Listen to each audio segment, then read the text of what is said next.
Morning স্টুডেন্টরা এখন ভীষণ স্মার্ট হয়ে গেছে।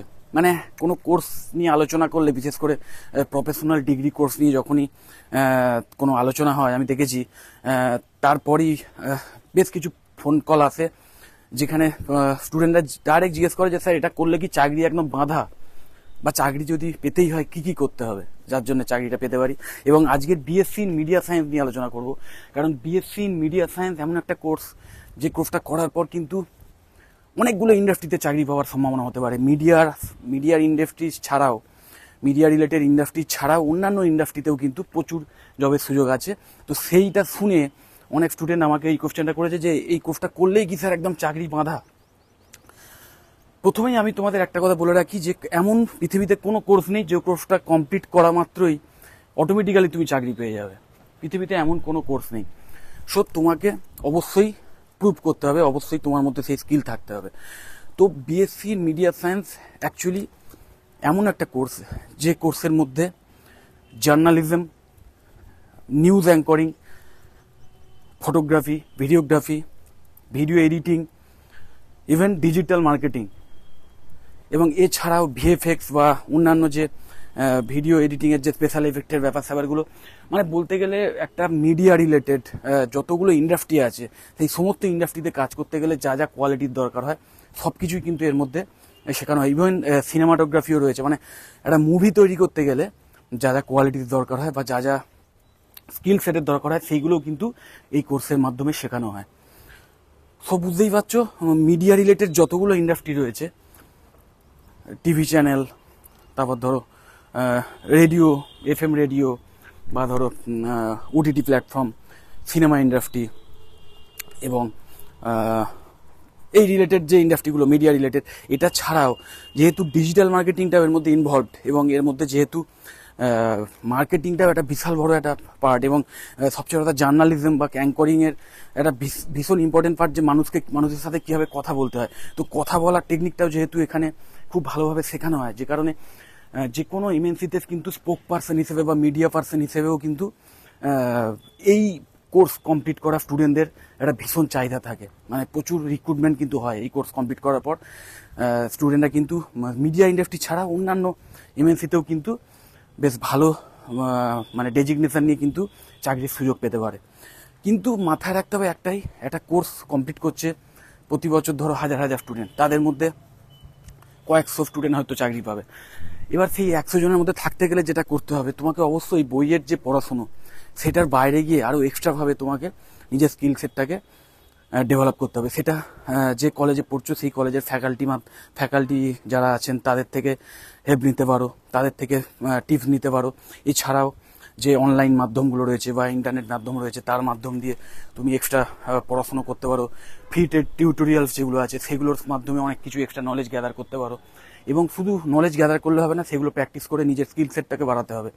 যেমন ধরো কথার কথা বলছি, ওইখানে ধরো ভিডিও এডিটিং রয়েছে, ভিডিও এডিটিংয়ের বইতে যেটুকু আছে শুধু সেইটুকুই ধরো শিখলে বা সেইটুকুই মুখস্থ করলে সেটা করলে হবে না। তোমাকে তার সাথে সাথে অনলাইনে গিয়ে ইউটিউবে গিয়ে ভিডিও এডিটিংয়ের আরও যে ভ্যারাইটি টেকনিক্স আছে সেইগুলো দেখতে হবে। এবং ভিডিও এডিটিং সফটওয়্যার যেগুলো আছে, অ্যাডোব প্রিমিয়ার প্রো বা এই টাইপের যে আরও, বা অ্যাডোব আফটার এফেক্ট, এই টাইপের যে অ্যাডভান্স সফটওয়্যারগুলো কীভাবে ইউজ করতে হয় সেইগুলো জানতে হবে। এবং মনে রাখবে আর একটা কথা, যে শুধু সফটওয়্যারের কী ফাংশানগুলো জানলেই হবে না, যে কোনটা টিপলে কী হয় এটা জেনে গেলাম তাহলেই আমি শিখে গেলাম, তা নয়। মনে রাখবে সফটওয়্যারটা ইউজ করছো জাস্ট তোমার একটা হাতিয়ার হিসেবে। আলটিমেটলি কিন্তু ভিডিওটা এডিট করছো বা যে কোনো ফটো যখন এডিট করো সেটা করো কিন্তু তুমি, তো তোমার কনসেপ্টটাই হচ্ছে মেন। তো শুধু ওই টুলগুলো মুখস্থ করলেই হবে না, তার সাথে সাথে তোমাকে ক্রিয়েটিভ কিছু করতে হবে। মানে সোজা কথা, নিজে কিছু মানে কোর্স চলাকালীনই এমন কিছু করো, ধরো ভিডিও এডিটিংয়ের ব্যাপারে এমন কিছু নিজেই ভিডিও শ্যুট করে মোবাইলে, সামান্য মোবাইলেই ভিডিও শ্যুট করে নিজেই সেটাকে এডিট করে একটা সুন্দর কিছু প্রেজেন্টেশন টাইপের করে রাখতে পারো। এইগুলো অ্যাকচুয়ালি হবে কি, তোমার ভবিষ্যতে যখন তুমি চাকরির ইন্টারভিউ দেবে তখন কিন্তু তোমার ভীষণ মানে কাজে লেগে যাবে।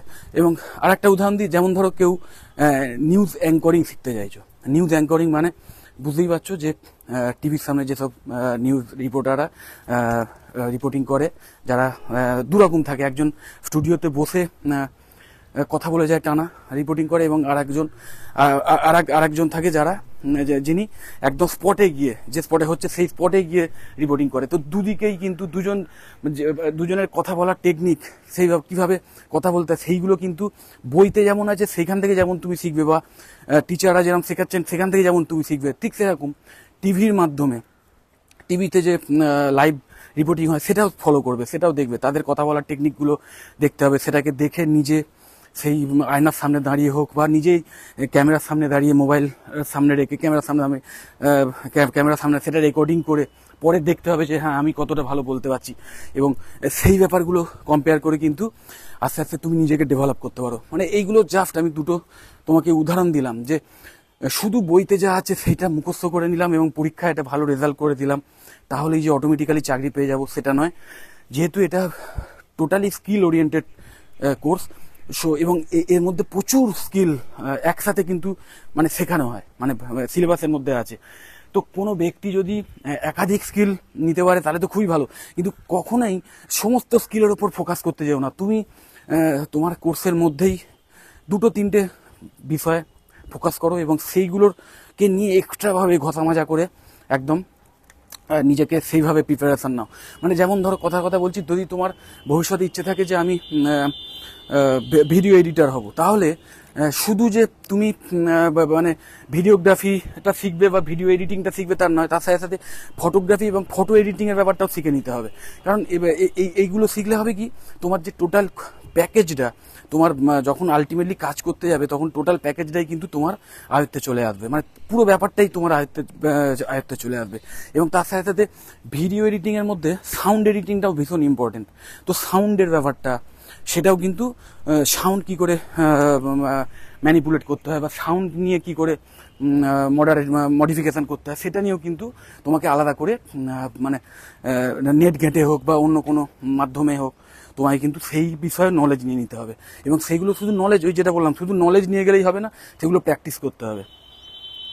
সো বুঝতেই পারছো, চাকরির সুযোগ প্রচুর, কিন্তু তোমাকে সেই ক্যাপেবল হতে হবে। সো ওই 4 বছরের বা 3 বছরের যে কোর্স, সেই কোর্সের সময় শুধু বইয়ের পড়াশুনো নয়, তার সাথে সাথে নিজের স্কিল সেটটাকে বাড়িয়ে যেতে হবে। এবং এক্সট্রা যে সোর্সগুলো রয়েছে, বিশেষ করে এখনকার যুগের নেট মাধ্যম, যেখানে তুমি ফ্রিতে সারা ওয়ার্ল্ডের যত নলেজ আছে সেখান থেকে তুমি রিসোর্স পেয়ে যাবে। এবং অনেক প্রফেশনাল ভিডিওগ্রাফার, অনেক প্রফেশনাল জার্নালিস্ট, তারাও কিন্তু সেইখানে বিভিন্ন মানে ভিডিও করে, তাদের এক্সপিরিয়েন্স শেয়ার করে, সেখান থেকেও কিন্তু তোমরা অনেক মানে নলেজ নিতে পারবে, টিপস নিতে পারবে, এবং সেইগুলোকে কাজে লাগাতে হবে। আর একটা জিনিস যেটা বলছিলাম, যে এই বিএসসি মিডিয়া সায়েন্সের ডিজিটাল মার্কেটিংটা একটা ভীষণ ইম্পর্টেন্ট জিনিস। এবং এইটা কিন্তু তুমি যেদিকেই স্পেশালাইজড হও, ধরো তুমি জার্নালিস্ট হতে চাও বা তুমি ধরো ভিডিও এডিটর হতে চাও, তো তোমাকে সেই রিলেটেড ব্যাপারগুলো যেমন এক্সট্রা নলেজগুলো নিতে হবে, তার সাথে সাথে আমি বলছি কমনলি ডিজিটাল মার্কেটিংয়ের ব্যাপারটা কিন্তু অবশ্যই জেনে নিও। কারণ ডিজিটাল মার্কেটিং এমন একটা জিনিস যেটা কিন্তু ভবিষ্যতে তোমার যে কোনো সেক্টরেই কাজে লেগে যাবে, মানে যে কোনো জায়গাতেই চাকরির ক্ষেত্রে তোমার কাজে লেগে যাবে। কারণ ডিজিটাল মার্কেটিং এমন একটা মার্কেটিং মাধ্যম যেটা কিন্তু আজকে শুধু আইটি সেক্টরে নয়, মানে যে কটা এমএনসি রয়েছে সব জায়গায় কিন্তু মোটামুটি এই ডিজিটাল মাধ্যমে এই মার্কেটিংয়ের রেওয়াজটা আসছে। মানে মার্কেটিংয়ের মাধ্যম এখন আর শুধু ওই পোস্টারিং বা টিভিতে অ্যাডভার্টাইজ দেওয়া বা খবরের কাগজে অ্যাডভার্টাইজ দেওয়া এই অবধি সীমিত নয়। ম্যাক্সিমাম অ্যাডভার্টাইজমেন্টের মাধ্যমটা কিন্তু এখন হয়ে গেছে নেট মাধ্যম, মানে মোবাইলে যে বিভিন্ন সোশ্যাল সাইট বলো বা বিভিন্ন ইমেলের মাধ্যমে যে মার্কেটিং বলে, ব্যাকলিঙ্কিং বলে, এই সমস্তগুলো। তো এই ব্যাপারে কিন্তু অবশ্যই নলেজ নিয়ে নেবে এবং এইটা প্র্যাকটিস করে রাখবে। তাহলে হবে কি, ভবিষ্যতে যেমন শুধু মিডিয়া রিলেটেড ইন্ডাস্ট্রি ছাড়াও অন্যান্য ইন্ডাস্ট্রিতেও চাকরির সুযোগ পাবে, তার সাথে সাথে তুমি নিজেও যদি ফ্রিল্যান্স বিজনেস স্টার্ট করো, তুমি নিজেই ধরো ভিডিও এডিটিংয়ের বিজনেস স্টার্ট করলে, বা নিজেই ধরো তুমি মানে একটা ইউটিউবে একটা নিজের নিউজ চ্যানেল খুলে স্টার্ট করলে, নিজের একটা ছোট ভেঞ্চার, তো সেই যে কোম্পানি বা সেই যে বিজনেস, সেইটার মার্কেটিংও কিন্তু তুমি নিজেই করতে পারবে, ডিজিটাল মার্কেটিং যেহেতু তুমি শিখে নিয়েছো। সো এটা ভীষণ তোমার কাজে লাগবে লাইফে। মানে তুমি যে কোনো বিজনেস যদি করতে চাও তাহলেও কিন্তু এই ডিজিটাল মার্কেটিংটা তোমার ভীষণ কাজে লেগে যাবে, এবং এর জন্য তোমাকে অন্য কোনো কোম্পানিকে পে করে এক্সট্রা খরচা বহন করতে হবে না, কারণ তুমি নিজেই সেটা শিখে গেছো। তো ভিডিওটা আর বেশি বড় করছি না, যদি ভালো লাগে অবশ্যই লাইক দিও, আর এই চ্যানেলটা যদি সাবস্ক্রাইব না করে থাকো অবশ্যই সাবস্ক্রাইব করবে, আর আমার ভিডিওটা বন্ধুবান্ধবদের শেয়ার করে দিও যাতে তারাও একটু উপকার পেতে পারে। টাটা।